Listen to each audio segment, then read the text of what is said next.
Bienvenue pour cette nouvelle émission de Vers d'autres cieux. Je suis en compagnie de Pierre Péchou. Bonjour. Bonjour Oscar, chers auditeurs, bonjour. Alors vous êtes chroniqueur télé, radio et vous êtes aussi pasteur. Aujourd'hui, vous nous invitez à prendre un texte dans la Bible et précisément dans l'évangile de Matthieu, Pierre Péchou. Au chapitre 12 de cet évangile, Matthieu raconte la présence de Jésus pendant son ministère sur terre.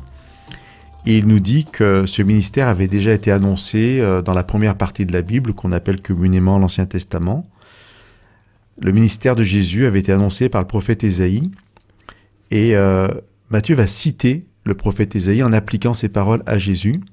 Le prophète Ésaïe parle d'un serviteur, et voilà comment, en partie, ce serviteur est décrit, et Matthieu nous dit que c'est Jésus. Je lis au chapitre 12, le verset 19 et le verset 20. « Il ne cherchera pas la dispute, il ne criera pas, et personne n'entendra sa voix dans les grandes rues. Il ne brisera pas le roseau froissé, et il n'éteindra pas la lampe qui vacille. » Donc en fait, on rappelle que le serviteur dont vous nous avez parlé, en fait, il s'agit de Jésus-Christ. Voilà.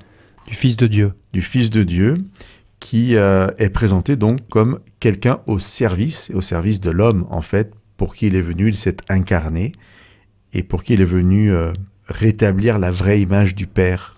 Donc en fait, c'était utile de venir rétablir cette image, justement? Oui, parce que les croyants avaient une vision déformée de Dieu.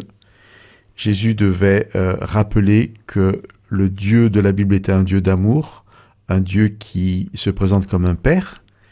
Il devait aussi annoncer ce que Dieu voulait mettre en place pour que l'homme puisse être sauvé et participer à la vie éternelle. Jésus est venu donc accomplir tout cela. Alors pourquoi j'ai choisi ce passage? La relation que j'aurai avec Dieu, si je veux avoir une relation avec Dieu, dépendra de l'image que j'ai de Dieu. Je voudrais imager ça, justement, par une petite anecdote. Je vais inventer une histoire. Oscar, imaginons que nous sommes ensemble et que je sais que vous devez rencontrer une autre personne. Mais avant que vous la voyiez, je vais vous dire, oh là là, faites attention Oscar, parce que cette personne est vraiment très en colère en ce moment, elle est très énervée. Eh bien, je vais influencer votre perception de la personne, et peut-être effectivement, quand vous la verrez, il vous semblera que cette personne, elle est énervée ou en colère. Parce que j'ai réussi peut-être à vous influencer. Bon, l'anecdote est très simple. Imaginez ce que ça peut être par rapport à Dieu. Je viens obligatoirement d'une famille, d'une culture, d'un pays, et peut-être qu'on m'a présenté l'image d'un Dieu qui n'est pas, en fait, la vraie image de Dieu, en tout cas, pas telle que la Bible la représente. Peut-être qu'on m'a parlé d'un Dieu par sa toute-puissance, colérique, d'un Dieu parfois tyrannique, d'un Dieu qui peut être très violent dans ses actes ou dans ses réactions par rapport à des choses qu'on aurait faites. Maintenant, je reviens au texte cité, que je trouve absolument incroyable. Jésus-Christ est venu sur terre se présenter comme le Fils de l'homme, mais, vous l'avez dit tout à l'heure, le Fils de Dieu. Nous savons qu'il est mort sur la croix ressuscité et qu'aujourd'hui il est auprès du Père. Jésus pourra dire « Celui qui m'a vu a vu le Père ». Donc, comprendre comment Jésus se comporte nous permet d'avoir la vraie image du Père, comme je l'ai dit tout à l'heure. Eh bien, je peux maintenant répéter les deux versets. Ce serviteur, ce Jésus, ne cherche pas la dispute, il ne crie pas.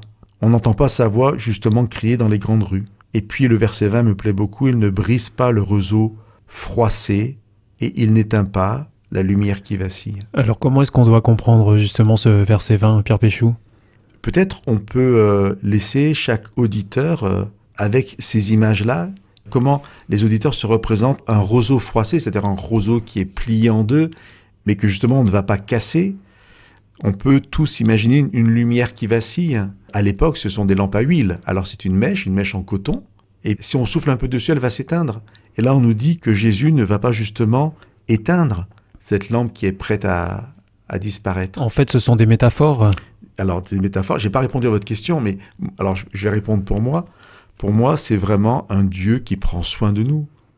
Un Dieu qui prend soin de notre fragilité. Qui n'a pas besoin de crier pour imposer ce qu'il est. Qui ne cherche pas la dispute pour prouver qu'il a raison, qui ne crie pas dans les rues pour les mêmes raisons. Et quand il se présente à l'homme, parce que c'est l'homme ce roseau froissé, c'est l'homme cette lampe prête à s'éteindre, eh bien on a un Dieu plein d'attention. Et si je comprends que Dieu est comme ça, ma relation avec lui va changer. Ça va être une relation beaucoup plus de confiance, parce que je sais que Dieu va prendre soin de moi. Jésus est venu pour cela, et je trouve ça extraordinaire. J'aimerais que chacun de nos auditeurs puisse dire « mais Dieu est extraordinaire parce qu'il prend soin de moi », même si moi j'ai l'impression d'être à la limite de quelque chose, de ne pas valoir grand-chose, Dieu va me valoriser, Dieu ne m'éteindra pas en quelque sorte, ni ne me brisera. Au contraire, il cherchera à me restaurer dans toute la beauté de ce que je suis.